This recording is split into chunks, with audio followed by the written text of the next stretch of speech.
은혜 받으실 하나님의 말씀은 요한복음 19장 30절 말씀입니다. 요한복음 19장 30절 말씀. 예수께서 신 포도주를 받으신 후에 이르시되 다 이루었다 하시고 머리를 숙이니 영혼이 떠나가시니라. 아멘. 저는 오늘 이 말씀을 가지고 다 이루었다라는 제목으로 은혜의 말씀을 선포하고자 합니다. 십자가에서 예수님은 이 세상을 하직하면서 마지막으로 다 이루었다라고 말씀을 하셨습니다. 예수님께서 자신의 사명을 완수하시고 선포하신 이 말씀을 우리는 믿어야 될 줄 믿습니다. 날마다 십자가를 바라보고 승리해야 하는 것입니다. 오늘은 이 말씀을 통해 주님께서 십자가 위에서 무엇을 다 이루었는지 알아보고 은혜를 나누고자 합니다. 첫 번째로 제 값을 다 청산하셨습니다. 주님께서 다 이루었다라고 하신 첫 번째 의미는 제 값을 다 청산했다는 말씀인 것입니다. 히브리서 9장 22절은 율법을 따라 거의 모든 물건이 피로써 정결하게 되나니 피 흘림이 없은즉 사함이 없느니라고 말씀하고 있습니다. 십자가에 못 박혀 예수님이 거룩한 피를 흘리셨는데 그 피 흘림이 없이는 인류의 죄는 사하여지지 않는다는 뜻입니다. 히브리서 9장 11절로 12절에 보면 그리스도께서는 장래 좋은 일에 대제사장으로 오사 손으로 짓지 아니한 것 곧 이 창조에 속하지 아니한 더 크고 온전한 장막으로 말미암아 염소와 송아지의 피로 하지 아니하고 오직 자기의 피로 영원한 속죄를 이루사 단번에 성소에 들어가셨느니라고 기록하고 있습니다. 구약의 짐승의 피를 가지고 하나님 앞에 속죄를 하고 하나님 존전에 들어갈 수 있습니다.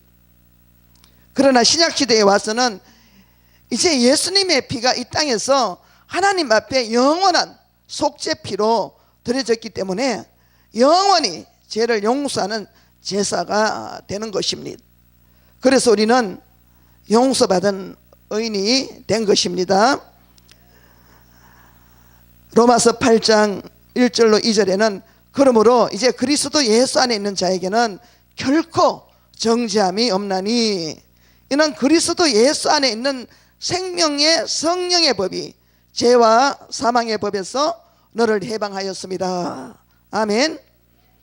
우리 기독교 신앙은 하나님이 이 땅에 내려와 인간을 구원해 주시는 것이 우리 기독교 신앙입니다.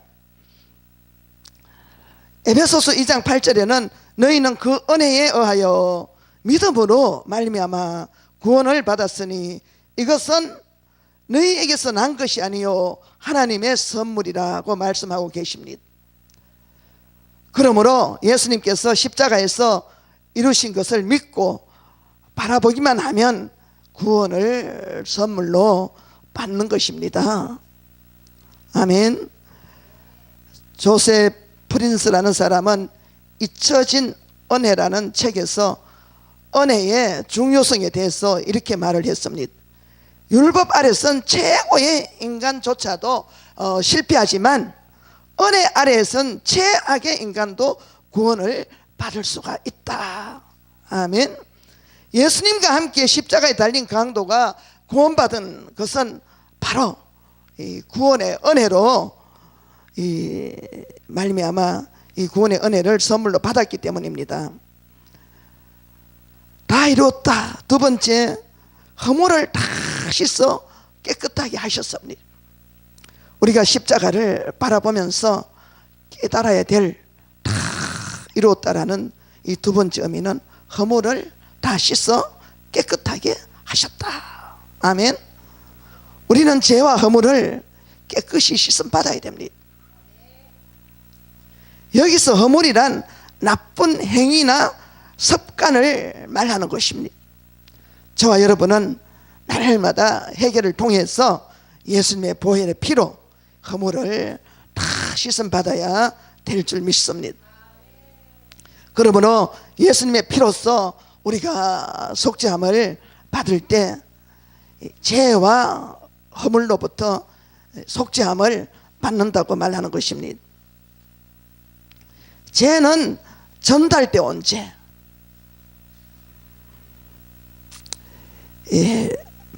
다시 말하자면 가문에 흐르는 어떤 죄성, 그리고 가문에 흐르는 저주, 여러 가지가 있겠습니다. 그리고 자본죄, 이러한 것들을 죄라고 말하고, 허물은 행실이 삐뚤어진 고약한 것을 말합니다. 행실이 삐뚤어져서 고약한 것, 이것을 허물이라고 말합니다. 그는 허물과 죄로 죽었던 너희를 살리셨도다라고 에베소서 2장 1절에 말씀을 하고 있습니다. 에베소서 4장 24절로 24절에는 너희는 유혹의 욕심을 따라 썩어져가는 고습을 따르는 옛사람을 벗어버리고 오직 너희의 심령이 새롭게 되어 하나님을 따라 의와 진리의 거룩함으로 지으심을 받은 새사람을 입으라고 말씀합니다. 허물이라는 것은 옛사람이 행동하는 것을 말하는 것입니다. 예수 믿지 않았을 때의 사람, 옛사람이란 말은 이 마귀 사탄의 지배 속에서 거짓되고 또 허탄한 것을 쫓아 살아갈 때 그 모습을 옛사람이라고 말을 하는 것입니다. 우리가 예수 그리스도를 영접하고 믿고 나면은 이 옛사람을 청산을 해야 돼. 허물을 우리가 사함받고 또 거룩하게 되면 이 성령님을 모실 수가 있게 되는 것입니다. 우리가 옛 모습 옛사람 그대로 살아가면은 성령 하나님께서 우리 속에 들어오실 수가 없는 거예요.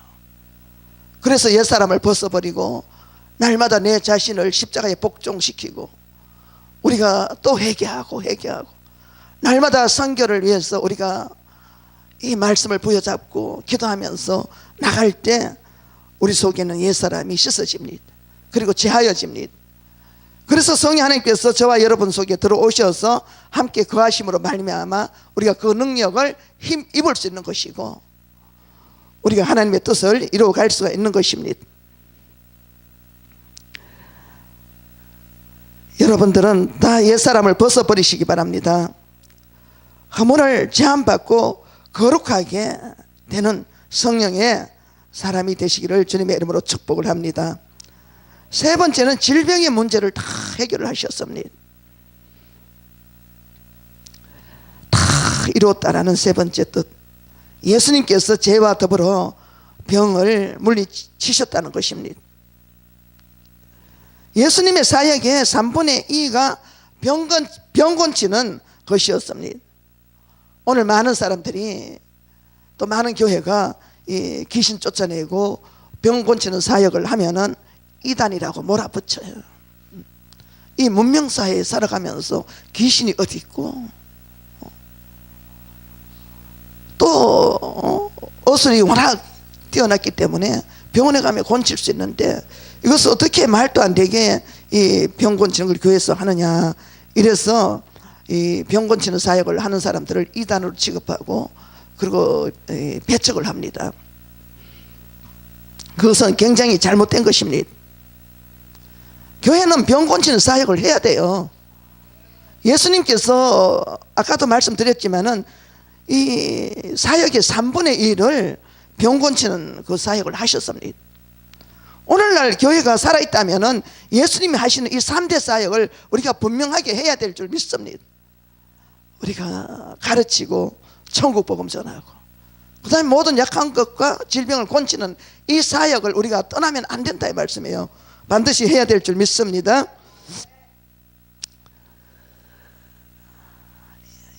예수님은 어느 곳을 가든지 제사함을 주시고 병을 고쳐 주셨습니다. 이사야 53장 5절을 통해 그가 찔림은 우리의 허물 때문이요 그가 상함은 우리의 죄악 때문이다. 그가 징계를 받음으로 우리는 평화를 누리고 그가 채찍에 맞음으로 우리는 나음을 받았도다 라고 말씀을 하시는 것입니다.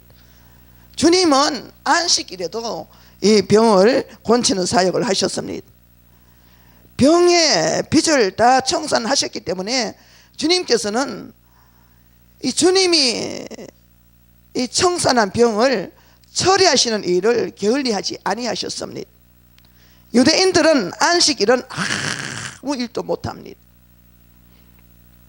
그런데 예수님은 안식일에 성전 뜰에 들어와서 아픈 이 환자를 모든 사람이 보는 앞에서 고치신 것입니다.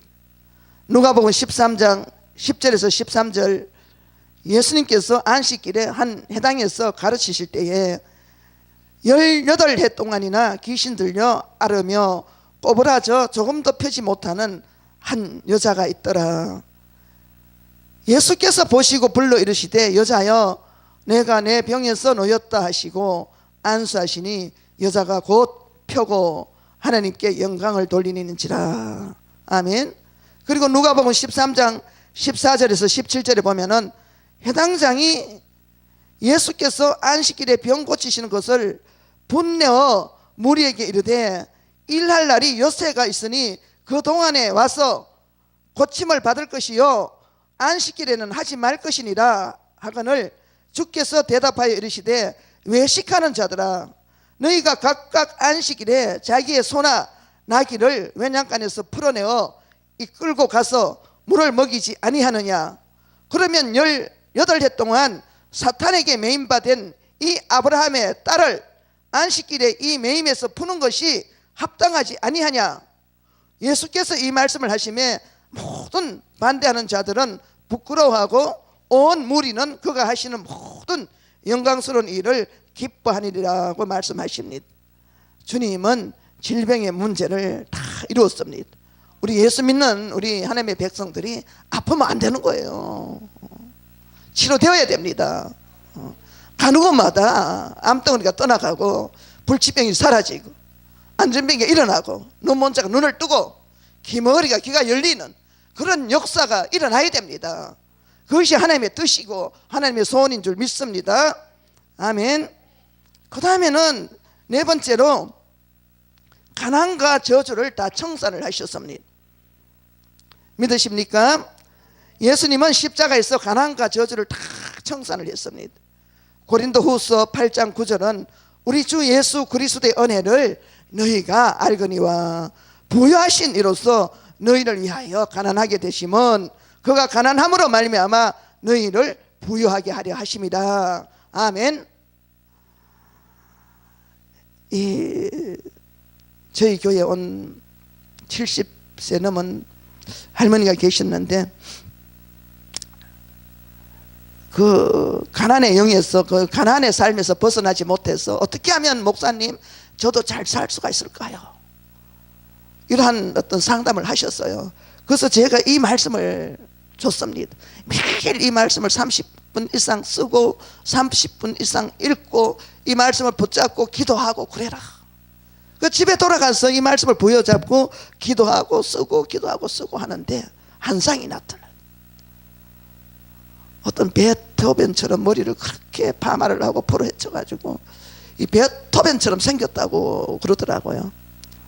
그리고는 와가지고 뒤에서 머리를 잡아당기고 그 기도를 하지 못하게, 그 말씀을 읽지 못하게, 쓰지 못하게, 기도하지 못하게 방해를 하더라는 거예요.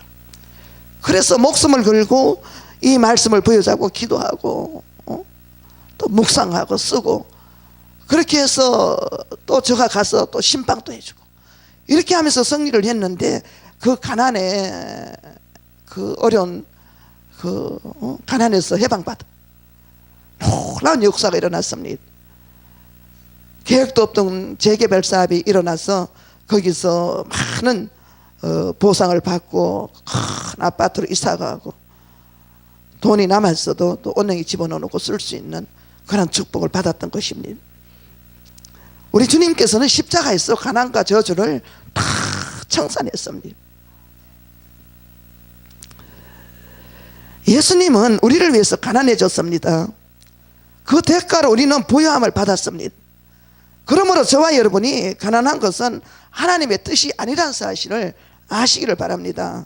아멘. 오늘날 사람들이 마음속에 부여의식이 없이 스스로 자신을 가난하다고 생각을 합니다. 그래서 나는 가난하다, 나는 없는 사람이다 라는 부정적인 그런 생각을 합니다. 그런 생각의 틀에서 벗어나야 합니다. 그 생각의 틀에서 벗어나야 부유해 질 수 있다 이 말씀이에요. 긍정적인 생각이 긍정적인 세계로 우리들을 이끌어가는 것을 알아야 될 줄 믿습니다. 자꾸만 못한다, 안 된다, 할 수 없다, 부유하지 않다 이렇게 자꾸 하면은 그와 같은 형편으로 돌아가는 것이에요. 민수기 14장 28절 말씀에 보면은 너희 말이 내 귀에 들린 대로 내가 너희에게 행하리라. 너희 말이 내 귀에 들린 대로 내가 너희에게 행하리니. 이거 정말 저는 이 말씀 읽으면서 이 말이란 것이 얼마나 무서운지 알게 되었어요. 옛날에는 말끝마다 죽겠다, 배가 고파도 죽겠다, 더워도 죽겠다, 좋아도 죽겠다, 행복해도 행복해서 죽겠다, 이놈 죽겠다 말을 항상 했더랬어요. 이 말씀을 읽은 다음부터는 이 말이 얼마나 무서운 것이란 것을 깨닫게 되고, 그 다음부터는 그 뒤에 살겠다로 붙였습니다. 죽겠다를 제하고 좋아서 살겠다, 행복해서 살겠다, 배고파도 살겠다, 아파도 살겠다, 힘들어도 살겠다, 무조건 살겠다. 이 살겠다를 이게 붙이고 나니까 정말로 살 것 같아. 마음의 어둠이 사라져요. 답답함이 사라져요. 할 수 없다는 어떤 그런 좌절적인 믿음이 사라져요. 그래서 저와 여러분은 어떻게 하든지 말 조심해야 돼요. 생각 조심해야 됩니다. 조심하고 또 조심하고, 생각 조심, 말 조심, 조심 또 조심해야 될 줄 믿습니다. 아멘. 우리가 세금도 내지 않는 이 말을 잘 해야 돼요. 말로 복받고 말로 저주받기도 합니다. 갈라디아서 3장 13절로 14절에 보면 그리스도께서 우리를 위하여 저주를 받은 바 되사 율법의 저주에서 우리를 속량하셨으니 기록된 바 나무에 달린 자마다 저주 아래에 있는 자라 하였습니다. 이는 그리스도 예수 안에서 아브라함의 복이 이방인에게 미치게 하고 또 우리로 하여금 믿음으로 말미암아 성령의 약속을 받게 하려 함이라고 말씀하고 계십니다. 하나님은 아브라함에게 내가 내게 복주고 복주며 번성케 하고 번성케 하리로다 라고 말씀을 하셨습니다. 예수님을 믿으면 아브라함의 복을 우리에게 주신다고 말씀하고 있는 거예요. 아멘. 우리가 아브라함의 복을 받은 사람이라고 믿고 입으로 시인을 해야 될 줄 믿습니다. 아멘. 저와 여러분은 아브라함의 자손입니다. 아브라함의 복을 받았습니다. 입으로 시인하시기 바랍니다. 마지막으로 부활과 생명을 주십니다. 다 이루었다라고 하신 다섯 번째 의미는 죽고 장사 지낸 지 3일 만에 부활하신 예수님께서 우리에게 또 부활과 생명을 주신다는 것입니다. 예수님은 우리를 위해서 죽은 지 3일 만에 부활을 하셨습니다. 예수 죽음, 내 죽음, 예수 부활, 내 부활이 됨으로 우리도 예수님을 통해서 이 부활의 생명을 누리게 된다는 것을 말하고 있습니다. 히브리서 9장 27절에 한 번 죽는 것은 사람에게 정해진 것이요 그 후에는 심판이 있으리라고 말씀을 하셨고, 요한복음 11장 25절로 26절에는 예수께서 이르시되 나는 부활이요 생명이니 나를 믿는 자는 죽어도 살겠고 무릇 살아서 나를 믿는 자는 영원히 죽지 아니하리니 이것을 내가 믿느냐라고 말씀을 하셨습니다. 믿으십니까? 부활과 생명은 예수님이 가지고 있으므로 예수를 믿으며 예수님이 우리 속에 들어오셔서 부활과 생명이 되어 주시는 것입니다. 아멘. 고린도후서 4장 10절에는 우리가 항상 예수의 죽음을 몸에 짊어지면 예수의 생명이 또한 우리 몸에 나타나게 하려 함이라고 말씀을 하십니다. 그러므로 예수님이 다 이루었다 하신 것은 죽어서 지옥에 들어가는 것을 다 청산하고 부활의 영생을 주시게 되었다고 말씀하시는 것입니다. 인간은 태어날 때부터 빚쟁이로 태어납니다. 아담이 하와가 죄를 범함으로 말미암아 모든 사람이 이 죄의 빚을 상속받아 태어나는 것입니다. 그런데 빚 독촉이 얼마나 무서운지 이거 당해보지 아니한 사람은 알 수가 없습니다. 이 빚 독촉이 얼마나 무서운지 문풍지 소리만 나도 가슴이 턱턱 내려앉아요. 밤에 자다가도 팍 일어나 앉아서 숨을 몰아쉽니다. 불안과 공포를 가라앉히려고 애를 쓸 때가 얼마나 많은지 모릅니다. 하나님께서는 절대로 인간으로서는 갚을 수 없는 죄의 빚을 예수님을 통해서 갚으신 것입니다. 요한복음 8장 34절에 예수님께서는 진실로 진실로 너희에게 이르노니 죄를 범하는 자마다 죄의 종이라고 말씀을 하셨습니다. 그러므로 모든 사람이 죄 때문에 죄의 종이 된 것입니다. 한평생 죄의 종이 되어 마귀에게 끌려다니다가 결국은 지옥불에 떨어져 영원한 그런 고통을 받을 저와 여러분을 위해서 예수님이 십자가를 지신 것입니다. 그리고 말씀을 하십니다. 내가 값을 다 지불했다. 내가 다 갚았다. 아멘. 내가 다 이루었다. 이 말씀은 그 말씀이에요. 내가 죄의 값을 다 지불했다. 너가 지고 있는 그 죄의 빚을 내가 다 청산을 해. 아멘. 그 말씀이에요. 예수님이 우리를 구원하셨다는 것을 종교적으로 생각해서는 안 될 줄 믿습니다. 종교는요, 우리를 구원할 수가 없습니다. 죄만 더해줄 뿐입니다. 천하 인간의 구원을 얻을 만한 다른 이름을 우리에게 주신 종교가 없다 이 말씀이에요. 오직 예수 그리스도의 이름만이 우리에게 구원을 주셨을 줄 믿습니다. 예수님은 우리를 사랑하시기 때문에 죄를 알지도 못하신 분이 인류의 모든 더러운 죄가 담긴 잔을 다 마신 것입니다. 그러므로 주님께서 십자가에서 6시간 동안 못 박히고 난 다음에 내가 다 이루었다라고 말씀하시고 떠나셨어요. 이제 저와 여러분은 예수님 안에서 용서받은 의인입니다. 가난과 환경의 저주와 질병에서 해방된 사람입니다. 그러므로 늘 긍정적이고 적극적이고 창조적인 생각을 해서 축복받는 그러한 사람이 되시기를 우리 주 예수 그리스도의 이름으로 축원드립니다. 아멘.